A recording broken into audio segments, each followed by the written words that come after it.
Hey everyone, welcome to your midweek check-in for the hybrid class. Okay, we're going to go ahead and get started. Now, I'm going to share my screen and we're going to take a look inside the course. Okay, to begin with, you have until about midnight tonight to go into the blended learning activities.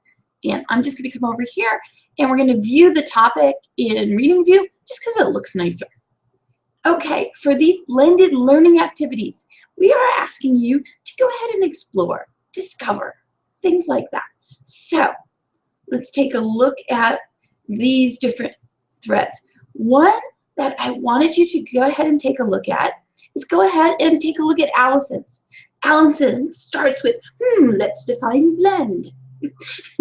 Goes on to some great discussion, but I really like this graphic that she placed here, so I would suggest everybody go ahead and take a look at this, and go ahead and come down to here where she shows us a course that's being offered on edX.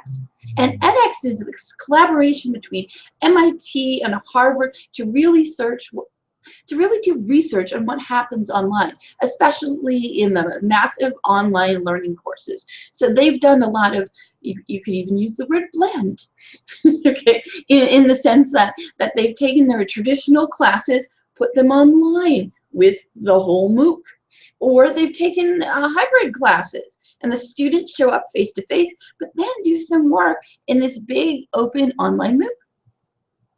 So I suggest you taking a look there. And let's see, let's go back a minute. There's another one I wanted you to see. And I'm going to be flipping around just a little bit.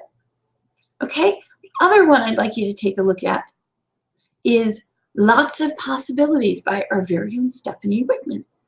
Okay, now the thing about this, just take a look at the great detail that she puts in it, especially the scenario discussion. So think about how many of your activities, whether they be face-to-face or whether they be online, if you could do a scenario or chop up a scenario for people, how great that would be. Okay, so now what we're going to go ahead and do is we're going to go back to discussions and look at what's due on Friday. So tell me about your course is due on Friday. And I'm going to click next to the title and I'm going to view it in reading, just because, like I said, it looks nicer that way.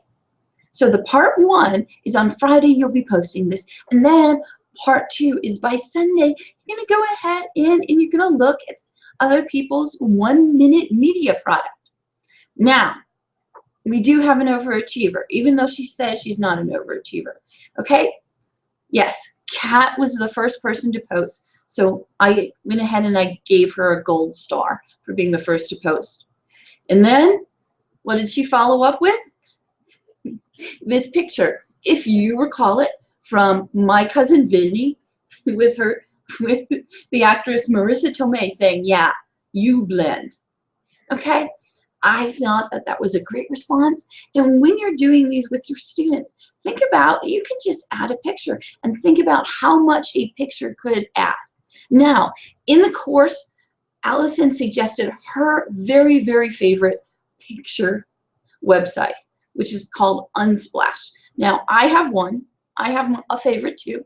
Mine is Pixabay. That's where I got this picture. I'll post both of these in the discussion so that you can go ahead and take a look at them. So, let's go back now all the way to the beginning of the course. Scrolling down to the muddiest points that Eric and I did from session 3. So what I would like to say about that is we put a couple things up here on the muddiest point Padlet. And feel free to go and add your own things to this Padlet. But we did have questions about the Emporium approach and also about dual channels. I can tell you when it comes to the Emporium approach, it is Virginia Tech that did it first. And basically, the Emporium approach is really about students coming in, and while they're doing some of their studying and some of their work at home, they're also coming in and doing their work self-paced with having an instructor or a faculty member there. And another example of a great one, and I don't know if you can hear the music or not, but we'll at least show you a little bit of this. Austin Community College just did one.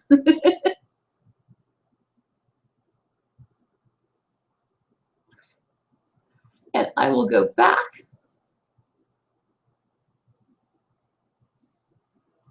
And I will go ahead and pause that. But what I wanted to say about this is their computer lab isn't really a computer lab. It's a math lab. And again, students come in here and they do their self-paced homework and they work through things on their own pace, but at the same time, there's always instructors there to help them. And the interesting thing is, look at the sign. They say start here instead of information or anything like that. The start here is you come in here so you can learn how to go about this self-paced learning. Now, the other interesting thing about it is the director who put this together at Austin Community College just got hired last year at Ames Community College. It's Stacy Gunny, and she is the Vice President of Student Affairs. She's wonderful. She went and did a presentation for us. So if you ever need a keynote speaker or want to find more about this, she's very happy to collaborate and spend time with people. Now, have a couple other examples. Madisonville Community College has this up, and the thing about it is this is a PDF, so you'd have to download it, but it talks about all the policies for the faculty members and how to go about doing it. And then there's a nice little model here about what exactly is the Emporium style. Now, it's mostly been done with math, but I've also seen some examples with computer science. So go ahead and think about that. Like I said, the idea is how do you take what you've seen elsewhere and then adapt it to us at FRCC? Because it's always best when we put our own little twist on it anyway. Now, the other thing that we discussed was dual channels and the cognitive theory of multimedia. Now, the funniest thing, while we were discussing how you shouldn't have PowerPoint and words and then speak what's on the PowerPoint, when I went to go look for YouTube videos on this, most of them did it. I couldn't believe it. But here's a couple cute little videos like this one here. It's really short, 3 minutes. You can go ahead and take a look at this. It's also nice, again, to look at exactly how they made this video.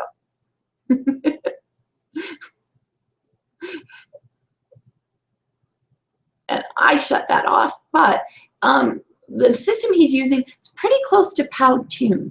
So if you want to take a look at that. Now, this other one is this other professor does something on it, and he's using something that it's pretty similar to VideoScribe, which you can go ahead and you can get a 1 week free trial on it. So it's something that you can kind of think about. So I'm just showing you the visual, but I'm stopping that right now. Okay. So we have here on the Padlet, we have the muddiest points, and we also have the dual channels. Now, because I could not find a good video that briefly explained the redundancy theory of not saying the same things, that's up on a PowerPoint slide. Instead, I decided to grab you this. So let me pull up another screen. Pull that over. Okay, so this is some of the research coming out of MIT and Harvard through what they call edX. Again, this is where they're investigating how to teach online, especially if you're doing massively open online courses. Now, the cool thing about it is that there is research coming out of there, and they get to, They get to survey a lot of people. So here are some things that they found out.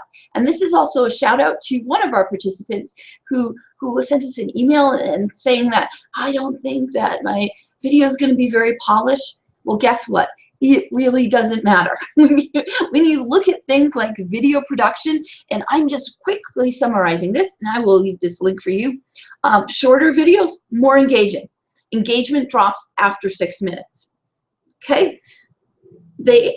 Students absolutely like seeing an instructor. So if you have to do PowerPoint, get some instructor in there. You know, kind of like I'm trying to do now. You know, hi. And the sun's going down, so it got a lot darker here. But now I'll go back to my screen share. But see if you can do the picture in the PowerPoint, which screencast Amatic allows you to do, or Hangouts. You know, I could have done that transition a little more smoothly, but these are the kind of things that you can go ahead and put in there for your students. Now, quickly to wrap it up, videos produced with the more personal feel are more engaging than high fidelity studio recordings. In fact, they even suggest don't do it in something that looks like a studio. Try to go to some place that looks more informal. Now, they use, the next thing is they use this term. They called it con-style tablet tutorials. What they actually mean is kind of like this guy drawing on the board.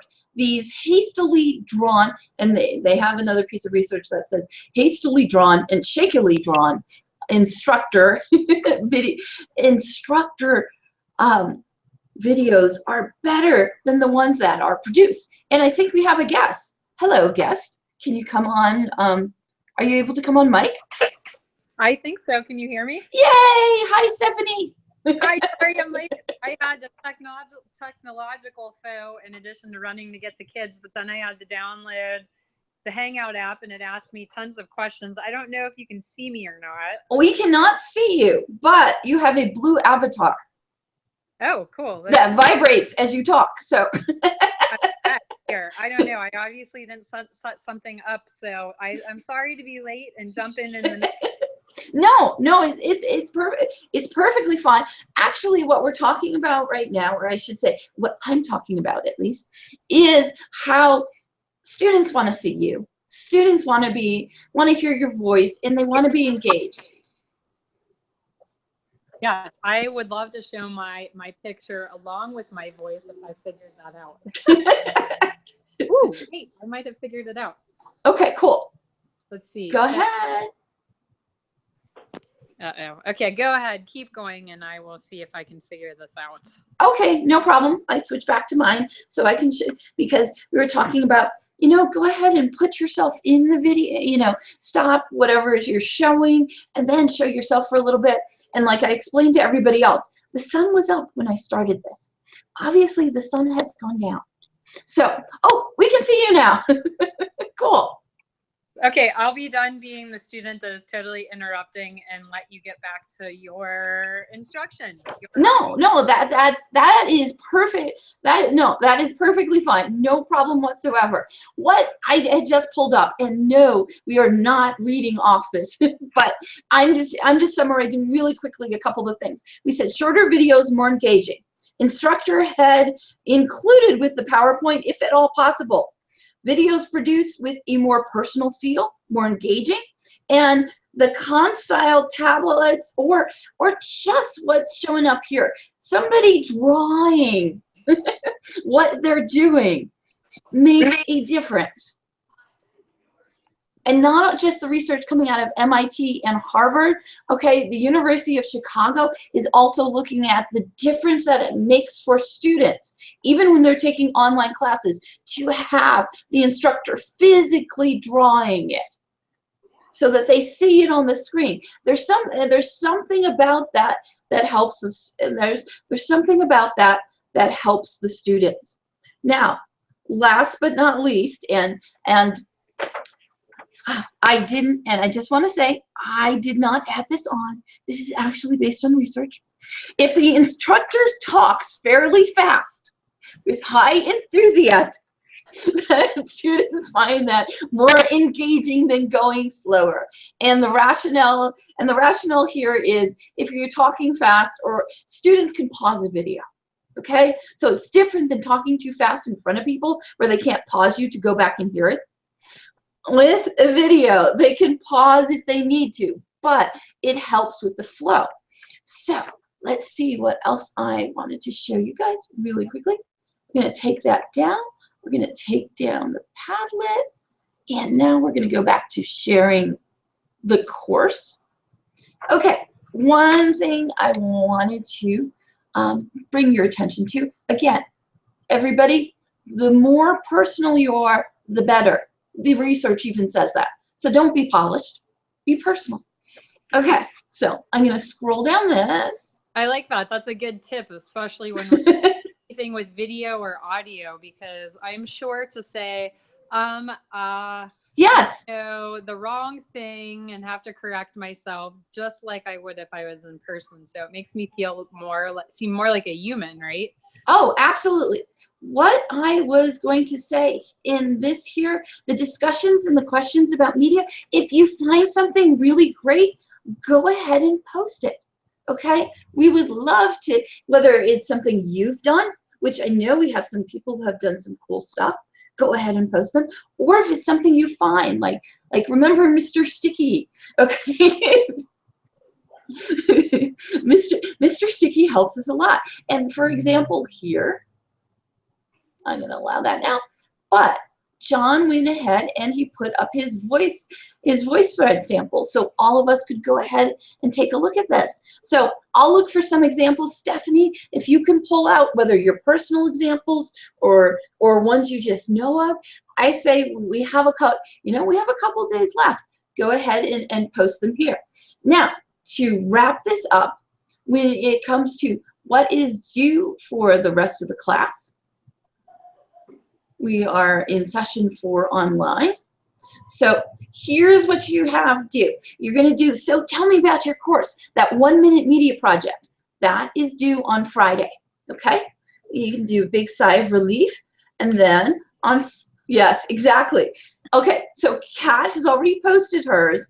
So if somebody else posts, then you can go ahead and do your your reviews and 2 responses. But the thing of it is, on Saturday and Sunday, relax. And then just when you're feeling like it, just log in and take a look at 2 other people's and give them some comments.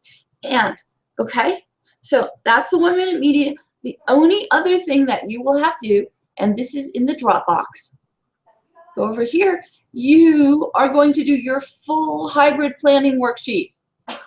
Okay? I'm going to go back because I have a different view and I don't want to confuse you guys. What was that, Stephanie? The full worksheet. Yes, the full worksheet.